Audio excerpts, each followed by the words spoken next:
I had not meant to be gone more than a day. That was what I told myself when I saddled Crest before dawn, alone, without a word to my steward or my captain, or the three lords who were almost certainly waiting in the east corridor with another name on a scroll, and a portrait in a gilded frame. The portrait would show a woman in fine cloth with careful eyes, and a smile that meant nothing. The name would be attached to land or trade routes, or an alliance that my council had decided I needed more than I needed sleep. I pulled the plain wool cloak over my shoulders, buckled a leather strap across my left forearm, so the arm would hang stiff and sore-looking, and rode out through the postern gate, while Kethavar Hold was still gray and quiet and smelled of frost pine and yesterday's fires. I did not tell myself where I was going. I told myself only that I was going away from the candle-lit corridor and the portrait and the careful smile, and that I would come back when I was ready to be a king again. The border roads of Kethavar are old roads, older than the Hold itself. They run between pine forests and frozen streambeds, between wayfarers' inns that are little more than a fire and a bench, between villages small enough that every wolf in them knows every other wolf by name, and the news of a stranger travels faster than the stranger does. I had ridden them before in other disguises, for other reasons. I knew their rhythm. I knew that no one on those roads would look at a man in a plain wool cloak with a bound arm and a tired horse and think, "King." I had been riding perhaps 3 hours when I heard her.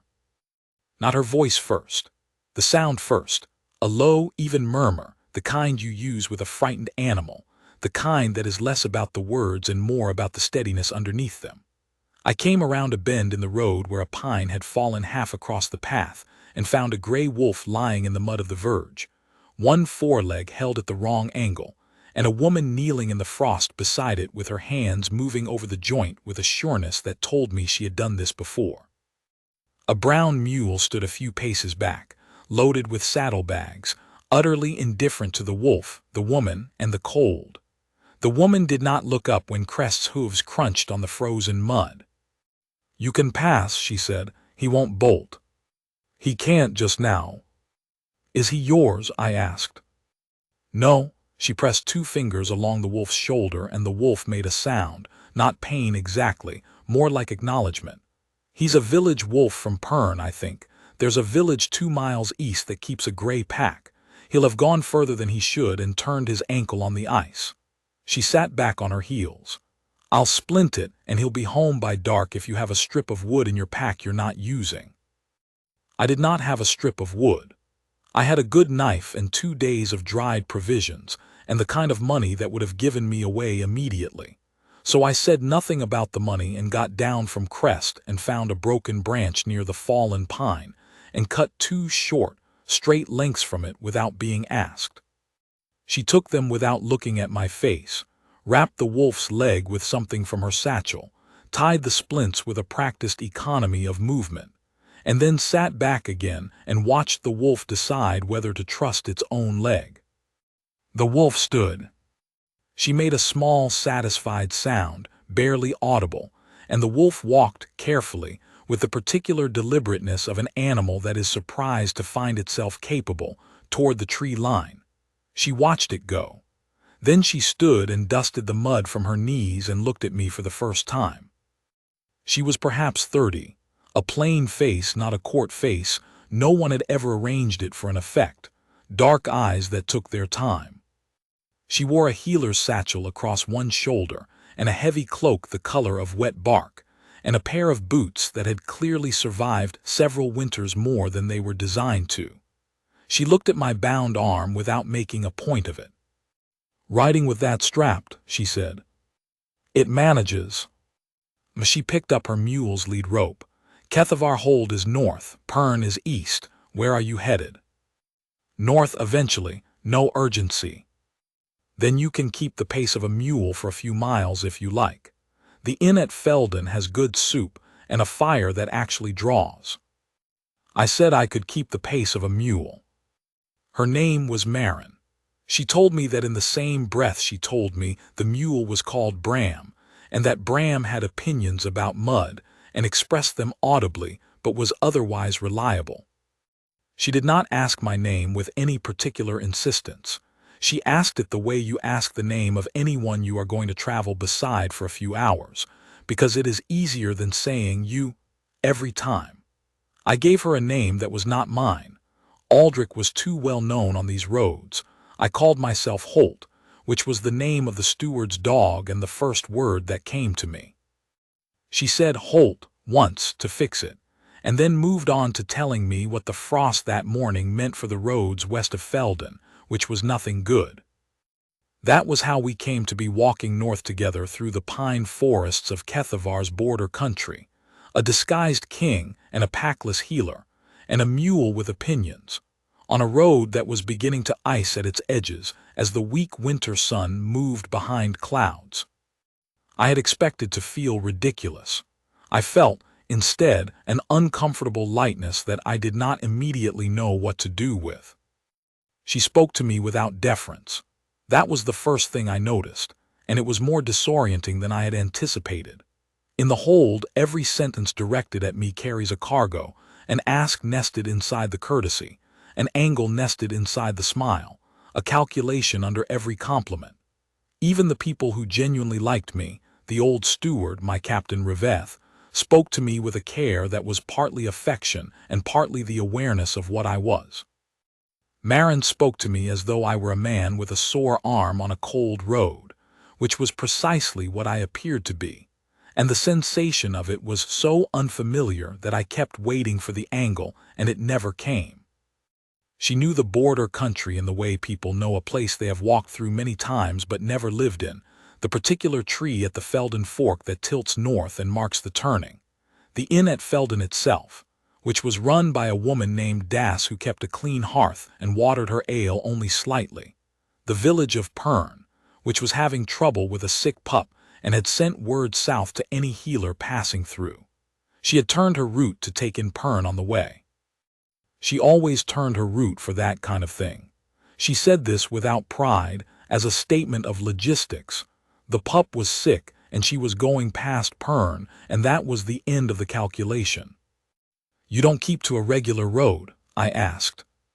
"It depends on where I'm needed." She scratched Bram's ear absent-mindedly. "The pack I was born into dissolved when I was 9. After that I moved around with my mother's sister, who was also a healer. She died 12 years ago. I kept moving." She said it plainly, without asking for sympathy, the way you state the conditions of a life you have long since made your peace with. There was no performance of bravery in it. It was simply true. My wolf, who had been quiet for so long I had sometimes wondered if he was still there at all, lifted his head. I noticed that. I noticed it, and I did not let myself think about it, because thinking about it required admitting what it might mean, and I was not ready for that on a road I had barely been on for 4 hours. We reached Felden at midday. The inn was as she had described, a low stone building, a good fire, a smell of onions and wood smoke. Das was a large, comfortable woman who greeted Marin with the ease of an old acquaintance and looked at me with the brisk assessment of a woman who had been reading travelers her whole life. I ordered ale. Marin ordered soup and a second bowl for me, which appeared on the table before I had said I wanted it. When I looked at her, she shrugged slightly. "You rode 3 hours in the cold with one arm," she said. "You're going to be hungry." I did not say so. I ate the soup. While we ate, she talked to Das about the sick pup in Pern, what Das had heard of it, what the symptoms were. She listened with total attention, the kind of attention that has no performance in it, asking a question here and there that was precisely the right question. Das clearly liked her. Das also brought a plate of bread without being asked, which appeared between us, and Marin pushed the larger half toward me without looking up from her conversation with Das, and then continued her conversation. I looked at the bread. I looked at the woman who had pushed it toward a stranger without interrupting her sentence. My wolf paced behind my ribs once, then settled. I told myself it meant nothing. I told myself that this was a decent person on a cold road, that the world had more of them than the hold sometimes made me believe, and that it was not useful to assign significance to bread. We stayed at Felden that night. Das had rooms, small ones, clean and left before first light for Pern. The pup was a 3-month-old male, gray and white, running a fever that had worried his pack for 4 days. Maren spent 2 hours with him. She made the pack's elder show her the water source and the den bedding and the other pups, not just the sick one, because whatever one pup had come into contact with, the others might have too. By the time she was finished, she had identified a mold in the den that was the likely source, cleared it with something from her satchel, started a different preparation for the pup's fever, and left instructions for the elder that were clear enough for a child to follow. The elder brought her a coin. She looked at it. "Is there anyone in the village who's been going without?" she asked. The elder blinked. "Old Sepha lost her wolf last winter, lives on the east edge." "Take it to her," Maren said, and picked up her satchel and her mule and nodded at me to follow. We walked north out of Pern in silence for a while. The frost had thickened overnight and the pines were white-coated on their north sides, and the road was very quiet and very cold, and the sky above us was the pale, clear blue that means no more snow today, at least. "You turned down payment," I said. "I didn't need it. She does." She said it without self-congratulation, already looking at the road ahead, already calculating the next thing. The elder would have kept it if I hadn't said something. Not out of cruelty, it just wouldn't have occurred to him. It occurs to me, so I say something. I thought about my counsel. I thought about the portraits in gilded frames and the women with careful smiles and the land deals wrapped in courtesy. I thought about how many things in the hold occurred to me and how few of them I said anything about because the saying was politically complicated. I said none of this. She told me, unprompted, that she preferred traveling in winter to summer, because the roads were quieter and the inns were grateful for the trade, and she disliked crowds in the way that people dislike something they grew up learning to manage rather than something that frightens them. She told me that Bram was 15 and had belonged to a cart driver who could no longer work, and that she had bought him for a price that was probably too high, but she had not wanted to negotiate with a man who was already in difficulty. She told me, with the mild satisfaction of a person sharing a small pleasure, that the Felden soup was in her opinion one of the 3 best soups on the border road, and that I should make a note of it for future journeys. I thought about noting it and telling my steward, and then remembered that I was Holt and had no steward. "Where do you sleep," I asked, "when there's no inn?" "Under Bram, mostly. He's warm and he doesn't object." She looked sideways at me. "Your arm. It doesn't move the way a new injury moves." I had been careful. I had not been careful enough. "It's an old injury," I said, which was not entirely false. I had broken that forearm at 22 in training, and the bone had healed slightly wrong, and in cold weather it still gave me trouble. I bind it in the cold. She held my gaze for a moment, then she looked at the road again. "If that's true," she said, without inflection, "then I've been wrapping the wrong kind of support for cold weather joint stiffness versus acute injury, and I should fix it tonight. If it's not true, that's your business." I said nothing. "I'll fix it tonight," she said, and we walked on. That evening we stopped at a wayfarer's shelter on the border road. Not an inn, just a stone hut maintained by the hold's border patrols, dry and cold and stocked with a cord of wood and nothing else. She built the fire with a competence that made me feel useless, which was itself a novel sensation, since I was in fact useless at building fires and had not had occasion to discover this in several years. I sat on a stone bench and watched her work and thought about all the things I was not saying and did not want to stop not saying. She unwrapped my arm before she slept.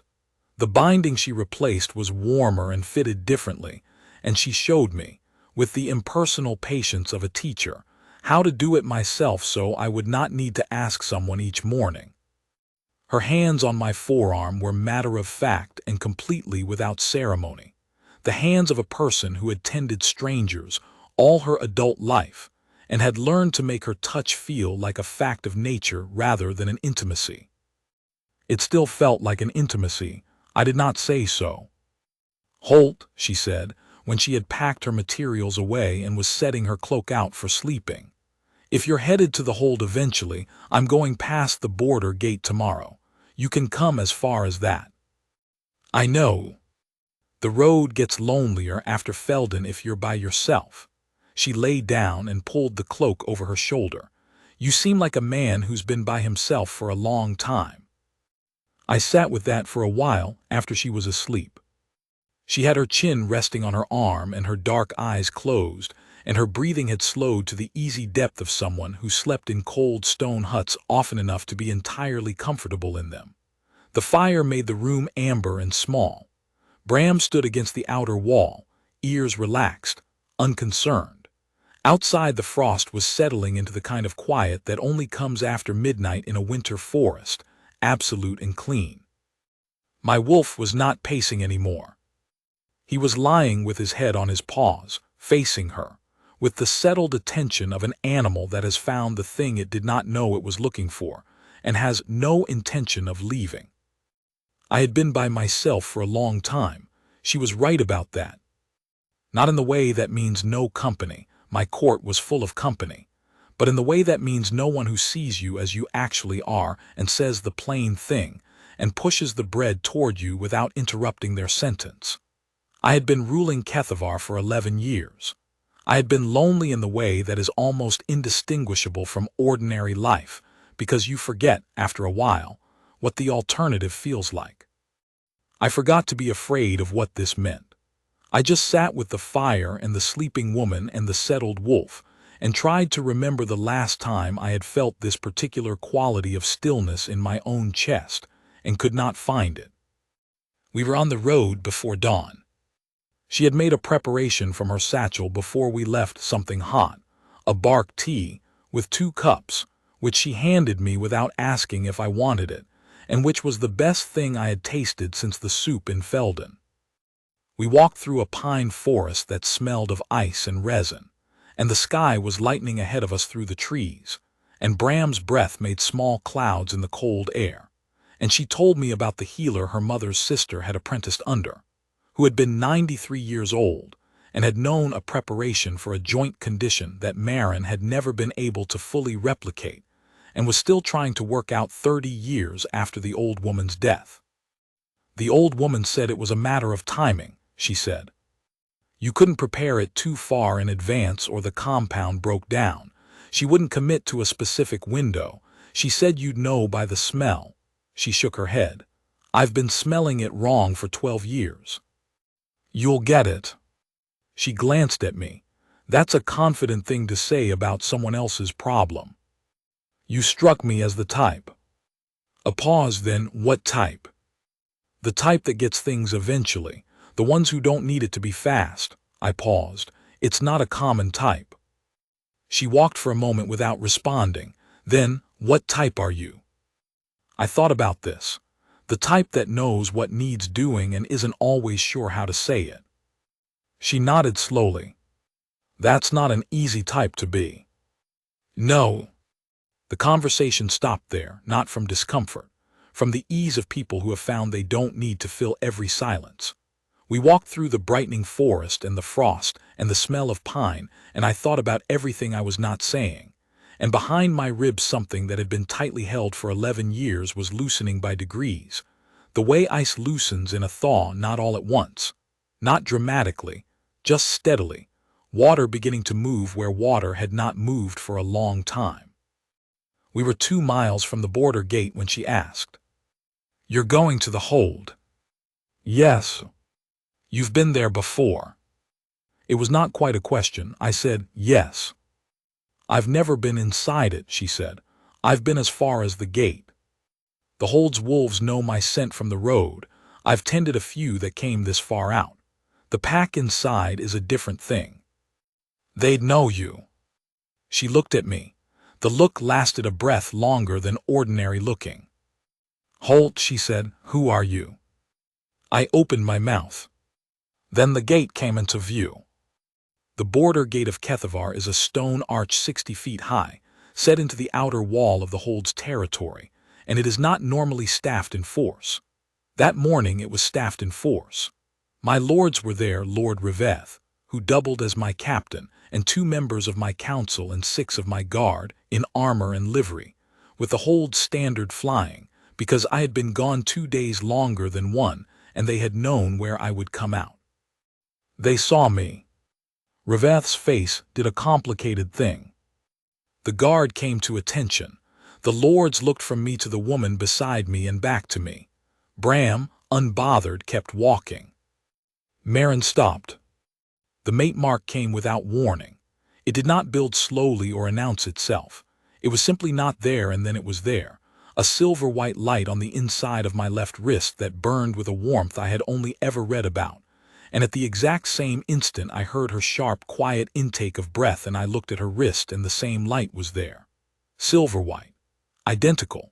Burning steady and calm, the way a banked fire burns, certain of itself. The wolves beside my lord sat down, all of them at the same moment. Not submission, not alarm, the particular attentive sit of a wolf that has just understood something important. Riveth dropped to one knee. The lords followed. Merrin stared at her wrist. She stared at mine. She looked at the kneeling lords and the hold standard and the armor, and then she looked at me. Her face had gone very still, not frightened, not angry, something quieter, the face of a person rearranging a picture they thought they understood. "Holt is not your name," she said. "No. You're the Alpha King." "Yes." She was quiet for 3 breaths.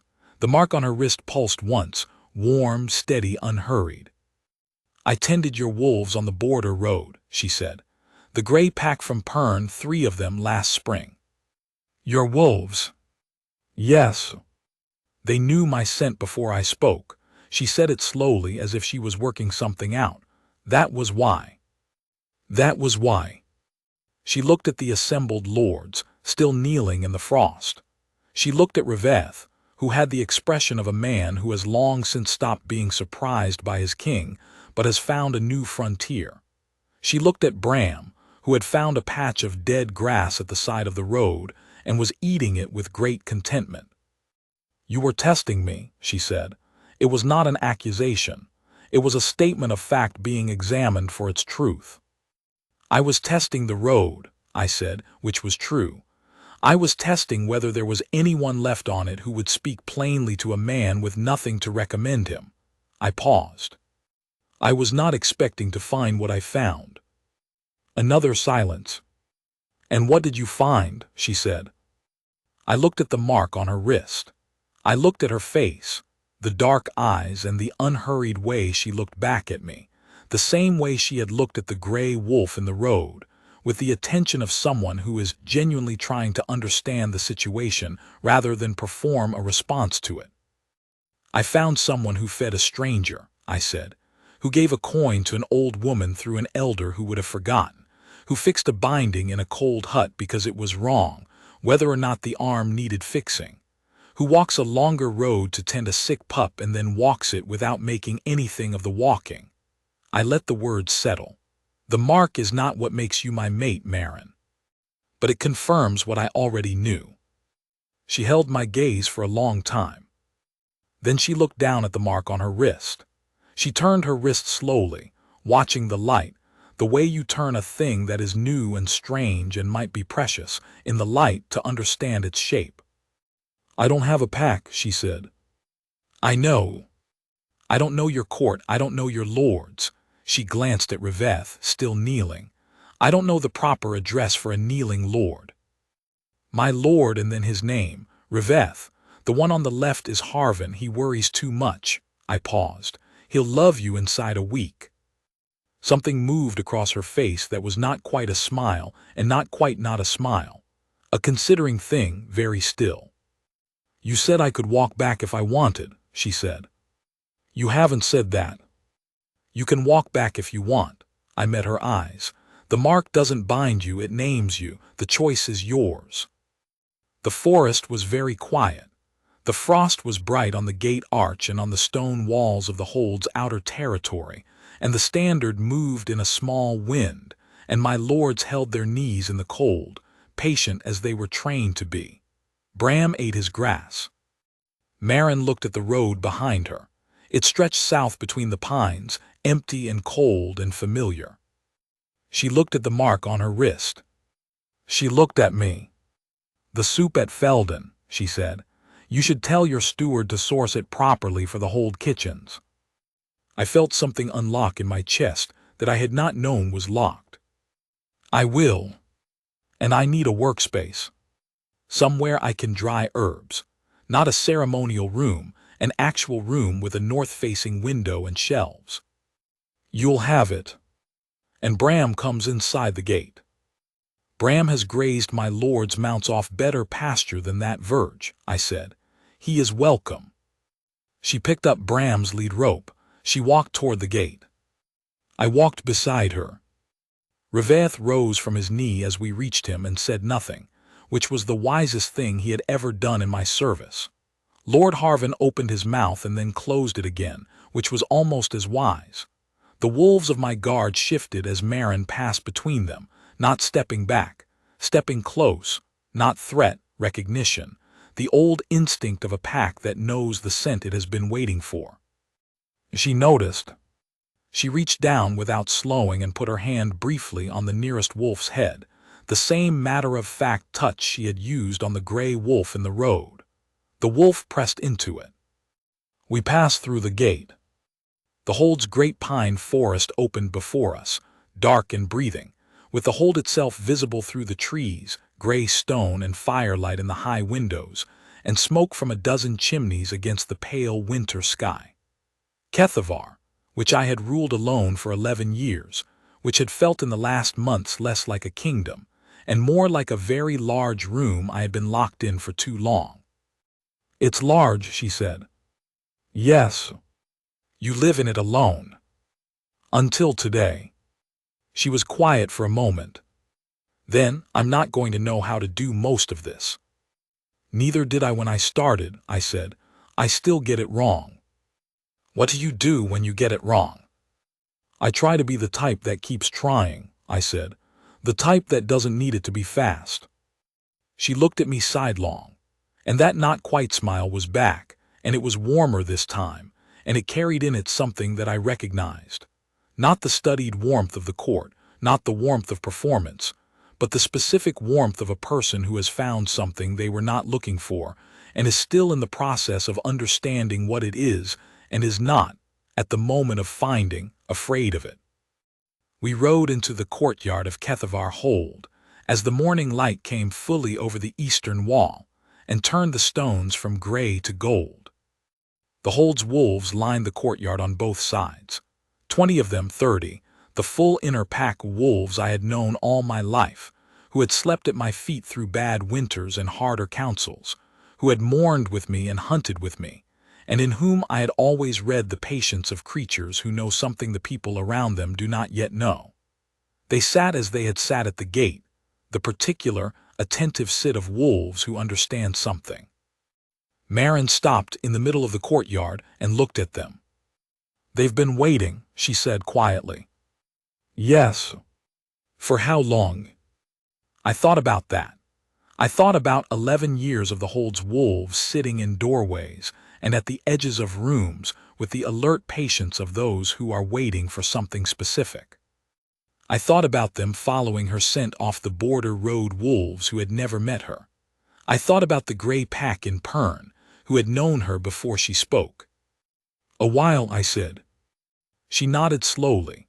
Then she walked to the nearest wolf, the eldest of the inner pack, Dusk, who had been my father's wolf before he was mine, gray-muzzled and dignified and entirely unimpressed by ceremonial occasions, and put her hand on his great head. Dusk closed his eyes. I watched my most dignified wolf close his eyes under the hand of a packless healer from the border road, and I felt the mark on my wrist pulse once, warm and certain, and I understood that I had ridden out that morning to find something ordinary and had come home with the thing I had not known I was missing. My counsel would have things to say. Lord Harvin would worry extensively and then come around. The court would need time, as courts always do, because courts are elaborate structures built to manage change slowly, and this had happened quickly in the frost on the border road. None of that seemed very large, standing in the courtyard of my own hold, while the morning light moved across the stones. Maren stood up from dusk and turned to face me. The mark on her wrist was still lit, a steady silver white, and the courtyard light caught it, and the wolves around us were still, and the whole great hold was quiet in the particular way it is quiet when something it has been holding its breath for has finally arrived. "I'll need to go back to Pern next week," she said. "The pup's course of treatment runs 7 days." "I'll ride with you," I said. "You're a king," she said. "You can't simply ride out whenever." "I can ride with you to Pern," I said, "and I can do it in a plain wool cloak if my council doesn't notice me leaving, which they won't, because they'll all be in the East Corridor debating how to introduce you to the Northern trade lords." She stared at me. Then the not-quite smile became an actual smile, brief and real and entirely her own. "You're going to be trouble," she said. "Probably," I said. "I've been told I have the type." I gave her the north-facing room on the 3rd level, the one with deep stone shelves along 2 walls, and a window that caught the winter light from first hour to last.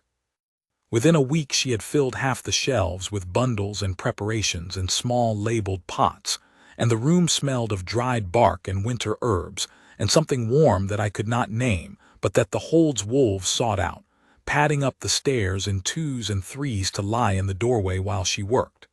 She did not ask them to leave. They did not leave unless she was finished.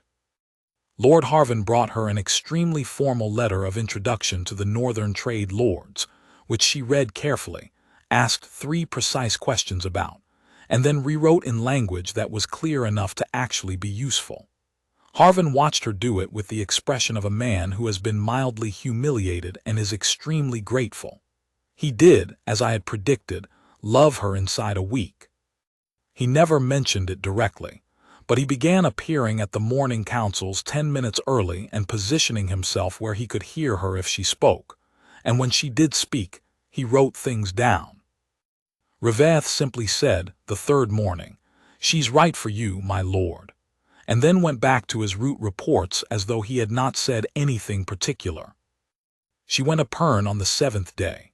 I rode with her in the plain wool cloak, and we did not tell my council until we were already gone, and the note I left said only that I would return by dark, and that Lord Harvin could manage the morning correspondence, which he could, and which he knew I knew he could, and which was possibly the nicest thing I had said to him in years. The pup in Pern was recovering. Maren checked the den again, adjusted one thing in the preparation, spoke to the elder's mate about ongoing symptoms to watch for, and refused the coin again. But this time she suggested they use it to patch the den's north wall before the hard freeze came, and the elder's mate, who had been thinking the same thing, looked at her with the gratitude of someone who has just been given permission to do the thing they already knew was right. We rode home through the pines in the late afternoon light, and the frost was coming down early, and somewhere to the east a wolf called and was answered, and Maren rode beside me with her satchel across her shoulder, and her face turned up to the cold sky with the particular ease of a person in a place that is beginning to feel right. I made her Luna before the assembled court on the first clear night of the new moon, in the hold's great hall, with the inner pack settled along the walls and the mark on both our wrists lit in the candlelight. I did not make a speech. I said what was true, that she had given a stranger her last bread on a cold road, not knowing who he was, and that this was the one quality I had been looking for in 11 years of courts and councils and portraits in gilded frames, and that the fates, who have a sense of these things, had arranged the rest. The lords bowed, the wolves sat. Maren stood in the candlelight in the same practical boots she had worn on the border road, and received the bow of the northern court with the calm of a woman who has been on difficult roads before and knows that the difficulty is simply the shape of things worth doing. She found the right smell for the bark compound 4 months later.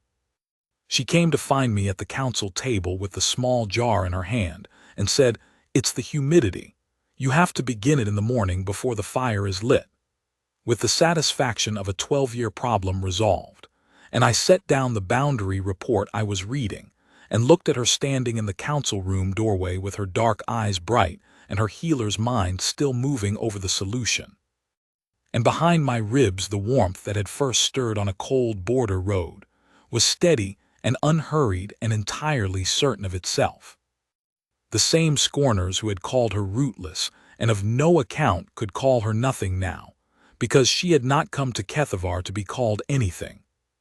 She had come, in the end, because a mark on a wrist named something she had already begun to understand on the road, not who I was, but what we were, which is a different and more durable thing.